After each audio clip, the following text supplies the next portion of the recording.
Ladies and gentlemen, welcome once again to the Packernet podcast. I am your host and resident panelist, as always, Ryan Schlip. Check us out online, packernet.com. Find me on Twitter, pack_data. So I want to start off with something here. It's one of those, like I saw it, and I'm like, boom, push record. So, who is this? Noah Phelan. I don't know if that's a person that's... Nope, nobody really is. We need to know. Bears fan, I presume. On X, he says, Adam Schefter basically shut down any Max Crosby to the Bears speculation on ESPN. Quote, the Bears don't have the money to make a move like that right now. They can't afford it. He called the idea of them finding a way to free up a bunch of money a fantasy. Now, I got to be honest, and I guess shame on me.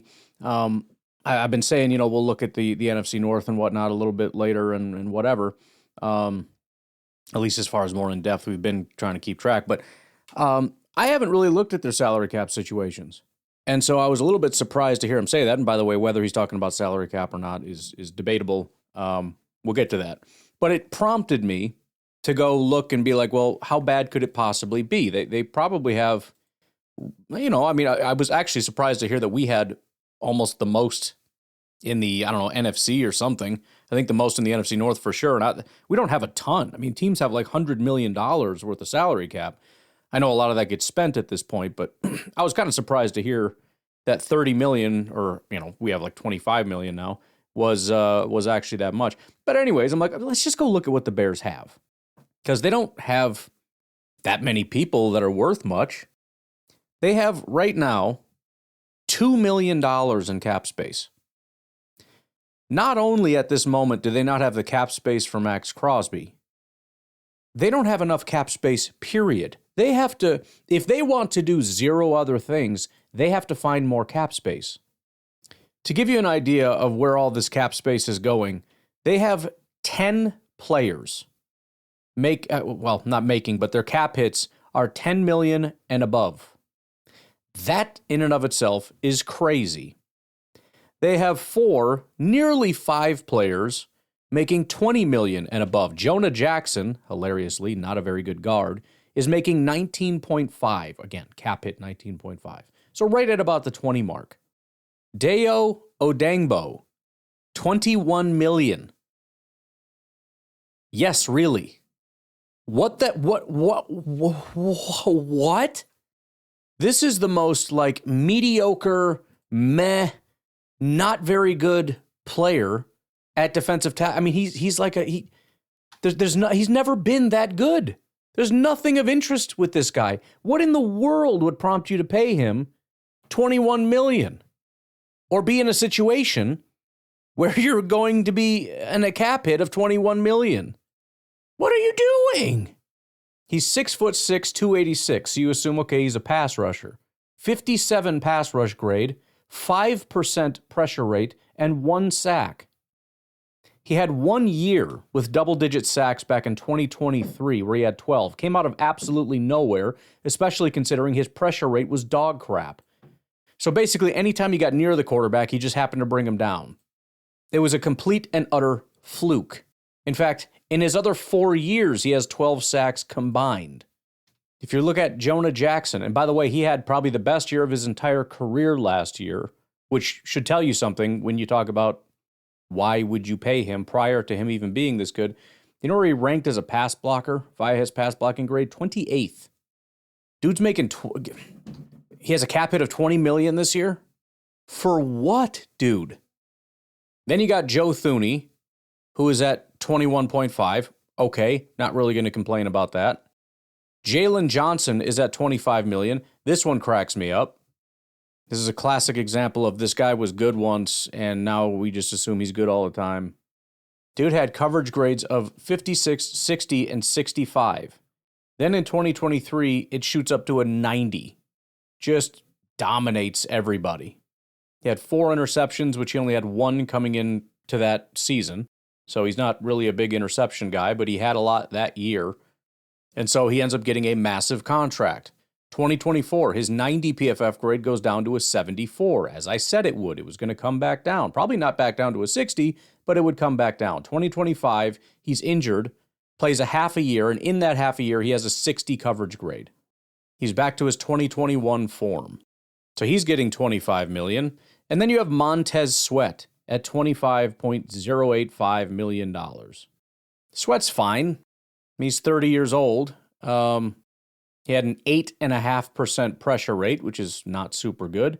But he did manage 12 sacks, which obviously is the only stat people actually care about, despite the fact that, again, his pass rush, his ability on a play-to-play basis to get to the quarterback was not very good. But if you want to pay the guy for 12 plays and in 912 of his 900 plays, okay. I guess we can judge a guy on, what is that, 1.3% of his plays? Sure. So this is all just too much money on its face. Now, can they possibly restructure some of these guys? Well, theoretically, let's say they can. By the way, that doesn't include Grady Jarrett at $19 million at 33 years old and not being good. Kyler Gordon being $13.3 million. Cole Kmet at $11.6 million. TJ Edwards at $10.8 million. And Caleb Williams at almost $11 million. Now, can they just go in and restructure all these? Well, let's go one by one here real quick. First of all, Caleb Williams, you going to pay him today? I don't think so. He probably gets his extension next year. It's not impossible. Some of these guys do get extensions 2 years out. It does happen if they prove to be massively elite, which I don't think he's done. Beyond that, it's going to be such an unbelievably giant contract that I don't know that you get his $11 million down very much. TJ Edwards, he's 30 years old. He has 2026 and 2027 left on his contract. What are you going to do? You're going to restructure it? You can. But what's the problem with that? The only real way to do that, because next year his cap hit is also $10.8 million. You don't want to pay more than that next year. The only real way to do this is to do some kind of a signing bonus, whatever the case may be, and do a bunch of void years. And what do the void years do? Well, it's going to lower this year. It's going to increase next year, which you're probably not going to want to do, but you're going to have to. But more so, it's going to add it on to 2028, where he doesn't exist anymore. The other negative is that it puts you in a position where you probably can't cut him in 2027 if you wanted to. So do you want to be locked into him for 2 more years and take a massive 2028 cap hit when he's not even around? I don't think so. Well, why don't they just cut him this year? Because then there's a $13 million cap hit. They actually lose money if they do that. So more than likely, and you just eat the $11 million for your tight end, and then next year when he's 31, you let him go. Cole Kmet absolutely can and probably should be just let go. It's about $9 million in savings. Just let the guy go. The only other real option would be an extension. He is only 27 years old. You could offer him a low-cost extension. But do you want to do that for a guy that doesn't really play a very big role on your team? You want to lock him in for more years? I don't think so. I don't. Kyler Gordon just got his contract. He's making $13.3, the cap hit, $13.3 exactly for the next 3 years. Whoever's doing their cap stuff is got a sense of humor. 13.3, then 13.3, then 13.3. Completely unnecessary to make the math exactly that way, but sure, go for it. I'm guessing you probably want to do nothing with this, but if you wanted to kind of step this up a little bit where you push some money, why not? Because the salary cap will go up. You can try to make it mimic that a little bit closer. That one makes a little bit of sense. You can free up a little bit of money. How about Grady Jarrett? These guys are such idiots.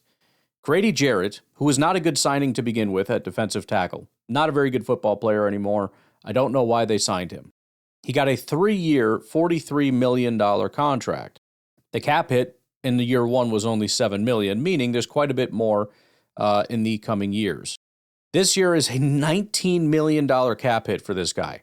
Why don't they move on from him? Why don't they just let him go? Because it would be a $21 million cap hit. They are 100,000% locked in to this signing. If they kick the can down the road, again, they're in a situation where they have to keep him next year too. So what do? You're in the same situation. You have to just suck it up. You have to let him play on your team. You're not going to find a trade partner that's willing to take on his salary. Next year, you let him walk. That's really your only play here. How about Bears guard Jonah Jackson? Exact same. They love structuring contracts this way. Exact same situation. The only difference is you can actually save a little bit of money if you want to, but they don't want to. They want to keep Jonah Jackson.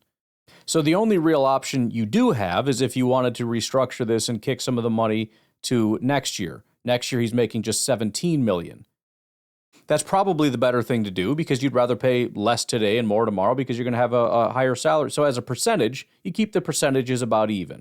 There's no reason you should be paying 6.5% of your cap this year and 5.3% next year. The only problem is if you do that, he will 100% be on your team this year and next year. You're locked in. Otherwise, if you just keep it as it is, you could save like almost, $14 million next year by letting him go? Do you want to get rid of that flexibility? Probably not. Odenigbo, exact same situation. $20.5 million this year, $19.5 million next year. Can't let him go because it's $22 million dead cap. You're not going to find a trade partner for $15.5 million for Dayo Odenigbo. Nobody wants to pay him that. At least I would assume. I don't know. You frickin' did. So you can kick some money into next year if you want to guarantee he's on your team next year. He is only 28 next year, so you can. But if you want the flexibility to cut him next year and save a bunch of money, you can. But you're going to have to just eat the 20.5 this year. Joe Thuney, exact same situation. Every contract is the same. 21.5 is their cap hit. If they cut him, 26 million. So they lose money, so they can't. So next year, 21.5 on the cap again. If you want to balance that out, you can kick some money into next year, but then you're going to have a bigger cap hit, and he's going to be on your team, and he's going to be 35 years old. Do you want the ability to get out of it when he's 35 next year? Or do you want to lock yourself in to next year, but you are going to be taking on a pretty monstrous cap hit for a 35-year-old? I mean, you can't offer extensions. That's the easiest way out of this. The only thing you can do is kick some money into void years, which means in 2028, when he's not on your team anymore, you're going to be taking a massive dead cap hit. And this is just going to lower your cap a little bit. I mean, this is not good. So what do? Honestly, the smart thing, you probably just eat $21.5 million in freaking cap, or you do a little bit of a restructure and you take a little bit of a bigger dead cap hit next year when you cut them. So if you kick $5 million into the future, instead of having a $5 million dead cap hit next year, you'll have a $10 million dead cap hit next year. Maybe you'd rather do that. I don't know. Jalen Johnson's the only one that maybe you could do some kind of an extension, but why would you do an extension with a guy that's coming off an injury? You think you're going to agree on a price? You think he's going to let you just be like, oh yeah, well you got hurt, so we're going to sign you to a smaller contract? No, he's not going to do that. He's not going to accept that. And are you going to offer him another mega contract? Why would you do that? His cap hit this year is $25 million. His cap hit next year is $25 million. What are you going to do about that? You're obviously not going to cut him. He's your starting corner. I think extension is probably your best option, but based on what? He's not going to accept anything under a mega contract, and you're not going to give him that right now. And Montez Sweat, I mean, he's the only guy that honestly I think would make sense to just cut bait. Unfortunately, you gave him a $21 million base salary, which means if you were to trade him, they would take on that contract. Now, they could maybe rework it or whatever, or just rip it up and give you a new contract because there's no guarantees, whatever. But that's a massive contract to take on. $21 million this year, $19 million. He's 30 years old. Now, if you did move on, if you just cut him, you would save a ton of money. It'd be like, $15 million or something in savings. Are you going to do that? A team that their biggest need is on the defensive line, edge and defensive tackle, you're going to get rid of your one edge rusher? You can't do that. But what do we do with this salary cap? You can kick some into the future, but it's a $25 million cap hit next year. So what is that going to be, 30 next year? You can't pay that. You can't extend him. There's just no real flexibility here. I mean, there's things you can do, but they're not good. They're going to hurt you. You didn't really leave yourself a lot of options, a lot of good options to move this money around. So again, they're going to do something. They have to do something. And it's going to help for this year. But from what I can tell, pretty much everything that you can do is going to be worse overall situation over the next 3 years than the situation you're currently in, but you have to do it. Take a break and talk about what is potentially another problem. We'll be right back.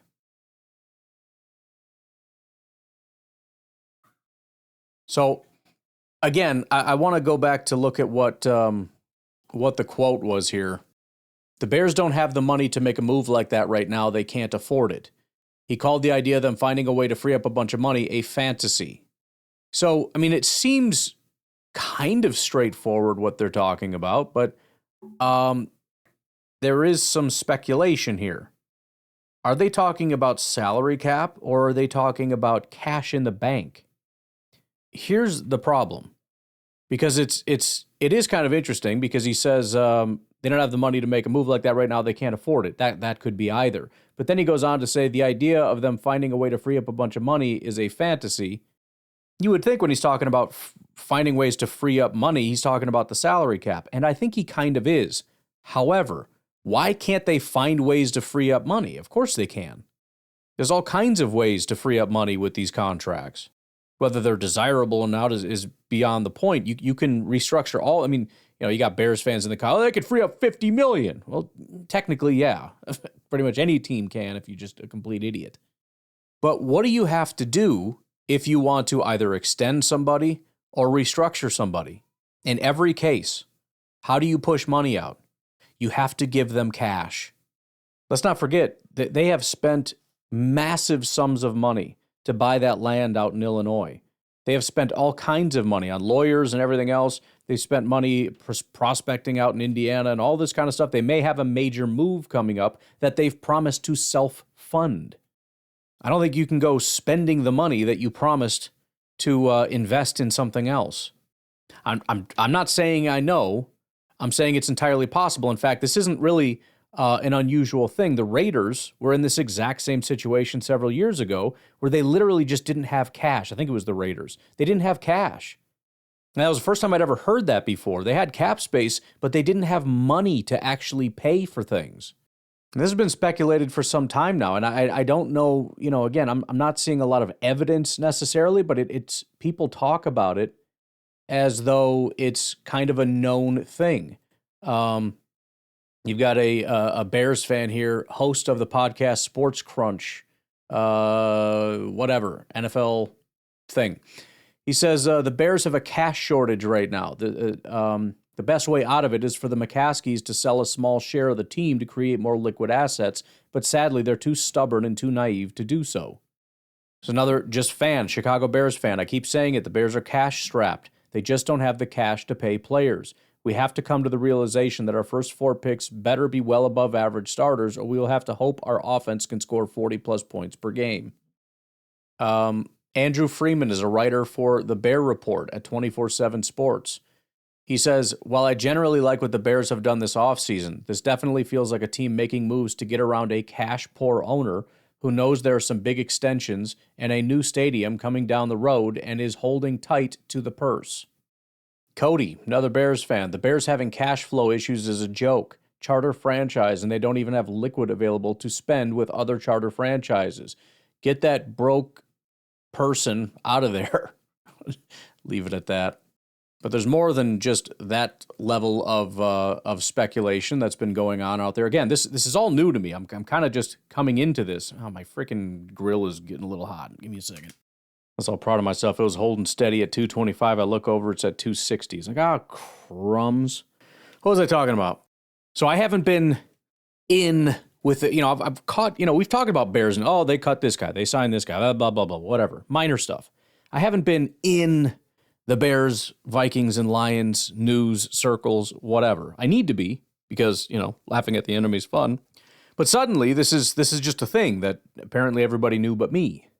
There is an article here by Sports Illustrated, written by Gene Chamberlain. It says, the good, the bad, the ugly of 2026 Chicago Bears salary cap. And there's all kinds of goodies in here. Let's see. Bears offseason starts with blah, blah, blah. Nobody cares. This is what can I go on my, you've heard this rant 1,000 times, but this is why I don't like articles. I understand they teach you this at freaking journalism school or whatever, but bro, I just need the information. I don't need the Bears offseason starts with scouting, the All-Star games, and the NFL scouting combine. The heck does that have to do with the salary cap, stupid? Just write the information that I need and that's it. Not a single word other than what I need to know. I don't care about this frickin' artistic quality that is put into how you construct an article. Wasting my time. It's a slightly less annoying version of those recipes online where they tell you their whole life story and then at the end they're like, oh, by the way, here's the recipe for this stupid spaghetti. But as we pour through here, it talks about obviously, Ryan Poles has come into a situation where they had, $100 million in cap space every single year and they could spend like gangbusters. Says the Bears enjoyed a spot near the top of the league in available cap space back in 2022 when Ryan Poles took over as GM, but now he'll need to deal with cash constraints like many playoff teams must after spending to bring in players. Now that's interesting because I can attest to the fact that this is not how it generally works. There are ways to go to the playoffs and not have to go, oh shoot, we have no money left in the bank. I'm pretty sure, I understand you're not familiar with it, so maybe you need to bring in a new cap guy or a new accountant that can work with your cap guy so they can get on the same page here. But yeah, I don't know it's true that everybody that goes to the playoffs has cash constraints and now sucks. But again, Sports Illustrated article talks about, they had all the cap space, spent a bunch of money, and now they have cash constraints. Didn't know that. Here's another interesting point. Says, although only 7 teams have worse cap situations on paper, the Bears also have a good number of players whose cap hit is mostly salary. Think about what that means. A lot of times when you look at a cap hit, it's fake. The salary itself is like $4 million, but the cap hit's like 20 because we've slammed all this crap in there. The team's only paying 4, plus, the roster bonus, whatever, little things that are in there, $500,000 workout bonus. But you're not paying the cap hit. You're just paying the cap hit's fake. It's money that's already gone. But when the large portion of the money that needs to be paid is salary, that means that you have to actually pay that cash. Maybe not up front. I mean, you distribute it throughout the year, but you have to make sure that you have that cash allocated. It says, because they haven't been giving out huge amounts of bonus money in relation to salaries, it allows them to take some cash on salaries and convert it into guaranteed bonus money. That is true. But again, if you are cash strapped, what that means is all that money has to be paid up front. If a guy's making $20 million in salary cap, in salary, and you say we want to get that down to 10, so we're going to convert this stuff, whatever, okay, cool. You have to write a $10 million check and deposit it into that guy's bank account. Then you can distribute it over the remainder of the contract, plus void years or whatever nonsense you're going to do. But you have to have the cash to do it. Now, again, a lot of this is speculation that we don't know for sure that this is a situation that they're in, but it is widely speculated that the Bears just don't have the money. And a lot of it is based on all this moving stuff that people are concerned that they don't have a lot of cash sitting around. Maybe they're loaded on cash or whatever. But it is somewhat interesting that there's so many people that have way too high a cap hits that should be dealt with. Like, do something about it. And they're not. There's a lot of things they could be doing in free agency, and they're not.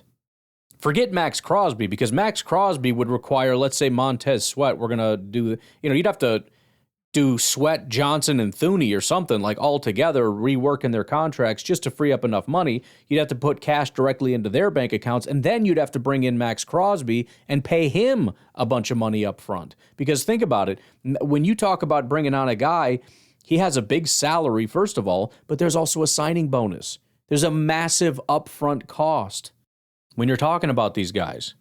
So you'd have to pay up all the guys that you're restructuring. Then you'd have to bring in Max Crosby. You'd have to pay for his salary, which is going to be massive. You'd have to pay for his signing bonus, which is going to be massive, tens of millions of dollars. And instead, what are they doing? They're doing nothing. And again, before you could even talk to Max Crosby, you would need, because you can't, some things you can just do. A lot of these things you can't just do, depending on what exactly you want to do to these contracts.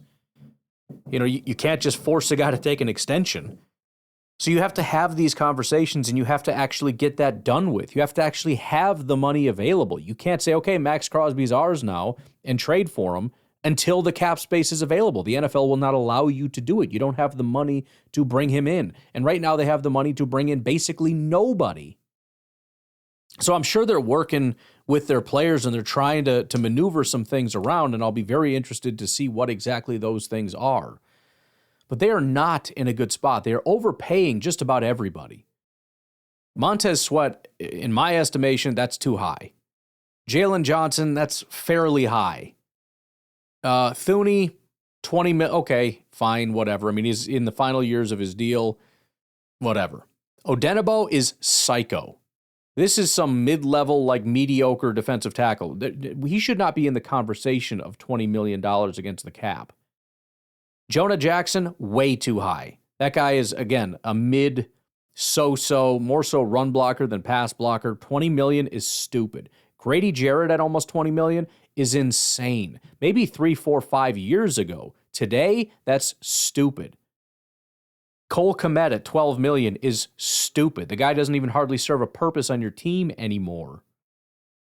This is freaking insane what you're doing right now. I mean, it's unbelievable to me because this is what you did with all the $100 million you had. Look at what you did. It ruined everything. Ryan Poles is a freaking idiot. He had $100 million to spend. He went out and got what? For several years he had that. But look at the remnants. Where's all the elite players with manageable contracts? Who? Montez Sweat is okay. Who did you get? I mean, Joe Thuney, yeah, cool. You got him last year and he's already 34. Where are all the premier players? Who is it? Over the last several years, you had hundreds of millions of dollars in cap space to go out and get elite premier players. Where are they?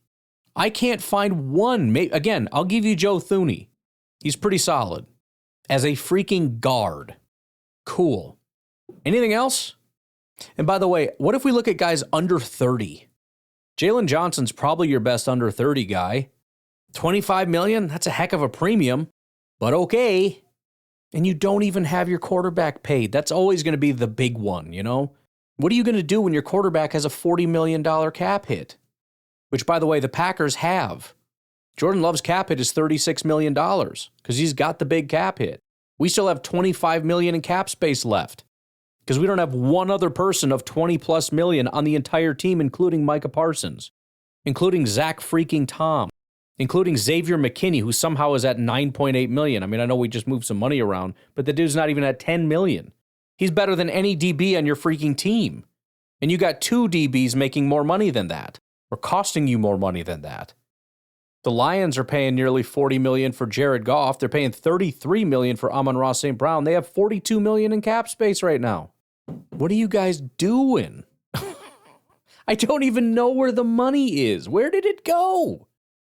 You know, in this whole debate, I'm seeing people online talk about the cash issue, and some people are firing back. You're an idiot. It's not about the cash. It's about the cap. They have no cap space left is why they're not doing these things. Let me just interject here and say I don't care. It's embarrassing either way.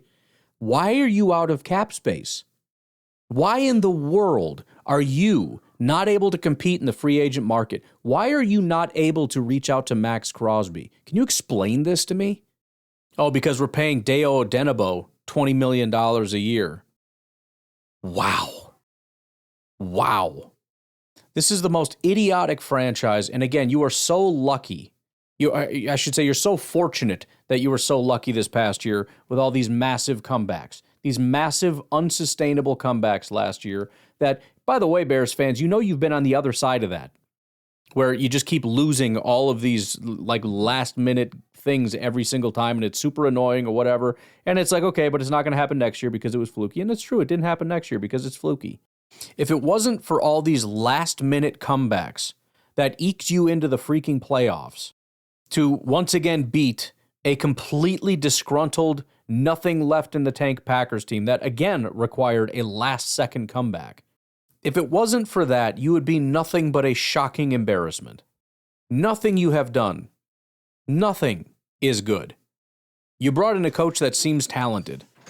Anywho, I think I'm gonna leave it at that. We'll do just one break today. I don't want to launch into a whole new thing. I think we're set. Anywho, I will talk to you later. Have a good one. Bye-bye.